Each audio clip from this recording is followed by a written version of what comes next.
Hello, and welcome back to the deep dive. Hello. So you sent us some really interesting source material, all focused on getting better at speaking English, actually mastering it. That's right. We've got a good collection here looking very closely at one specific technique that keeps coming up for language learners, Hmm. for improving fluency and confidence. Okay, so our mission for this deep dive is pretty clear then. We need to unpack this technique. The sources call it shadowing. We'll figure out what it actually is, dig into why the material claims it's so effective, and crucially, lay out the steps so you know how you can use it yourself. The goal being to sound more natural, feel more confident. Exactly. Think of us as sorting through the info you gave us, pulling out the key bits, and showing you how to, well, put it into action. Let's jump right in. Okay, let's do it. So this shadowing thing, what's the core idea? The sources describe it pretty simply, actually. Yeah, it's basically listening to someone speaking English and then repeating what they say almost immediately, like you're their echo. But not just repeating the words like a robot, right? Yeah. The sources emphasize copying how they say it. Precisely. That's the key. You're mimicking the words, yes, but also their tongue, their rhythm, the ups and downs of their voice. Got it. So like that analogy in the source being a parrot, but a smart one. You're imitating the sounds, the patterns, the whole feel of the language. Yes, exactly. Because doing that close imitation, that's where the benefits apparently come from. The material strongly suggests it helps you sound much more natural. And improves pronunciation too, I imagine. Dramatically, yes. And it does something interesting. It sort of trains your brain to process English directly, to think in English, rather than constantly translating back and forth in your head. Which hits on those common issues people face, like maybe reducing an accent if they want to, speaking a bit faster, more naturally. And just feeling more sure of yourself when you open your mouth to speak.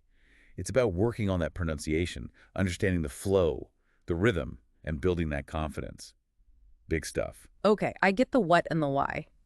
Now, the sources also made a big deal about using podcasts for this. Why podcasts specifically? Well, they're almost perfectly suited for it, really. Because you can control them easily.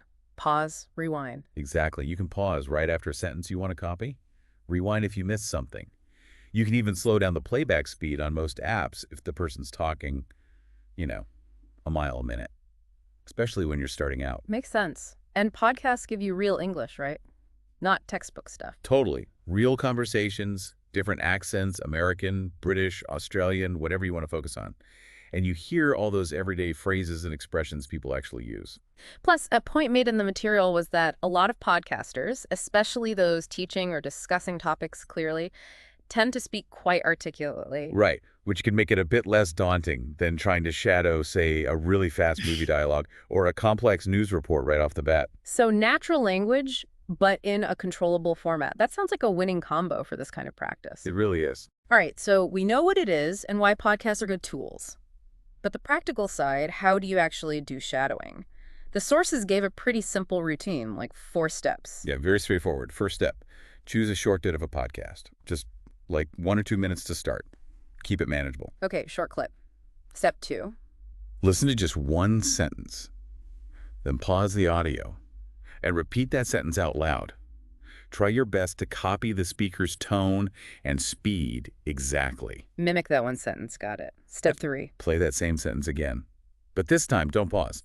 Try to speak along with the speaker in real time, like you're saying it together. Okay. So repeat after pausing first, then try to speak simultaneously. Exactly. And the last step, step 4, is just to take that whole little section, maybe the few sentences you're working on, and just repeat steps 2 and 3.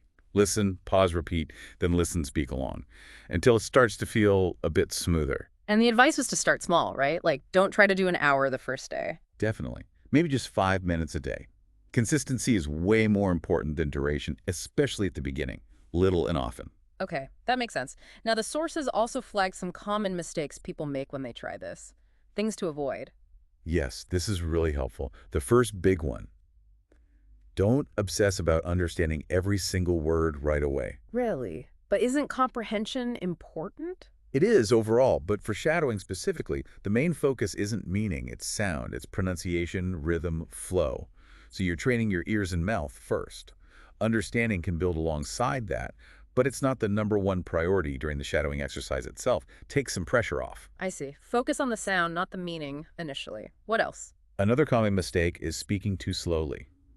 You might feel you need to slow down to get the words right, but the advice is to really push yourself to match the speaker's natural speed. Even if you mess up or miss words. Yeah, even then. It's about training what the sources called your mouth muscles, basically.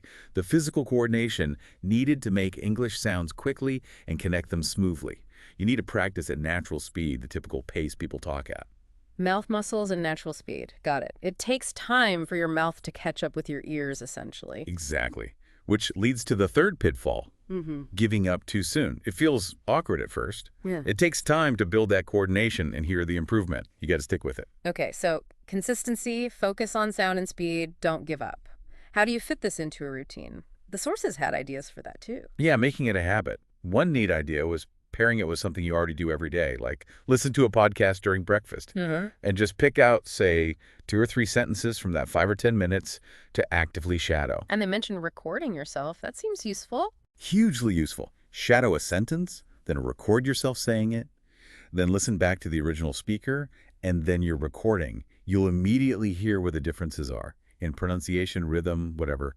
It's powerful feedback. That direct comparison must be eye-opening. Definitely. And another tip was repetition. Don't just do a clip once and move on. Maybe do the same short clip again the next day. Repeating helps solidify those sounds and patterns in your brain and mouth. Right. Repetition builds muscle memory, so to speak. Exactly.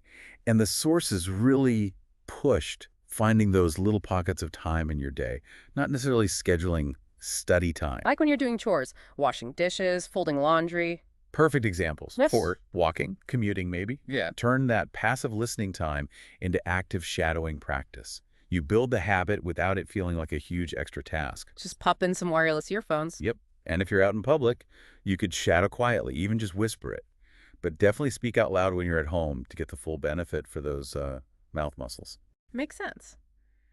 Now, there was also mention of taking it up a notch, something called chunk shadowing. Yes, for when you're getting more comfortable. It's a really good technique for fluency. Okay. Chunks. What are they exactly? Not just single words. No, they're groups of words that naturally go together in English. Common phrases, collocations, sentence starters, things like, how you doing, or at the end of the day, or I'm not sure, but they often function like single units. I see. Like set phrases almost. Kind of. So with chunk shadowing, instead of repeating word by word, you listen for these chunks and repeat the entire chunk together. So you'd hear, at the end of the day, I just want to relax, and you'd practice saying that whole phrase smoothly. Exactly. Or, I'm not sure, but I think it's a good idea. You shadow the whole group, focusing on keeping the natural rhythm and connection between the words within that chunk. And the benefit of doing that. It really helps you speak more fluently because you start thinking in these chunks. You're not building sentences word by painful word from your native language. You're grabbing these ready-made English phrases, which is much closer to how native speakers often speak. That makes a lot of sense. It bypasses some of the translation effort. Right. Now, doing all this, it brings up motivation, doesn't it? Right. It's easy to feel a bit stuck or maybe shy about talking out loud to yourself. Absolutely. It can feel weird, or maybe you don't feel like you're improving fast enough. Well, the sources had a really important reminder here. Even when it feels difficult or awkward, your brain is learning. You're doing multiple things at once, training your listening, your pronunciation, the physical act of speaking. It's a complex workout. So trust the process, even if progress isn't obvious every single day. Pretty much. You might not hear a difference day to day, but look back after a few weeks or a month of consistent practice. The material suggests you'll likely notice a real jump in your confidence and how smoothly you're speaking. That's encouraging, and the message seemed to be, aim for progress, not perfection. Mistakes are okay. Totally. They're part of how you learn what to adjust. To help people get started and actually see some progress quickly, the sources laid out a kind of 7-day shadowing challenge. Yeah, a simple plan to just dip your toe in and build momentum. So day 1 and 2, just shadow a podcast, maybe 3 minutes each day. Just get used to the basic process. Right. Then day 3 and 4, add that recording step. Shadow. Record yourself, listen back, compare. Okay. Day 5. Go back to one of the clips you already practiced. And this time, try to speak along with the speaker for the whole thing without pausing. The real-time shadowing part. Building up the stamina. Day 6. Mix it up. Find a new podcast or speaker, maybe someone with a different accent than you started with, just to broaden your ear. Good idea. And the final day. Day 7. Try shadowing a short story or maybe someone telling an anecdote. Then, after shadowing it, try to retell that little story in your own words, using some of the language you just practiced. Oh, that's a nice application step. Consolidates the learning. Yeah, it's a neat little structured way to just try it out, track how you feel doing it, and hopefully get hooked on the feeling of improvement. Okay, so wrapping up this deep dive based on the material you sent in. Shadowing really comes across as, well, simple on the surface, but quite powerful. And potentially kind of fun, even. A very direct way to work on sounding more natural when you speak English. Yeah, and boosting that confidence level. Definitely.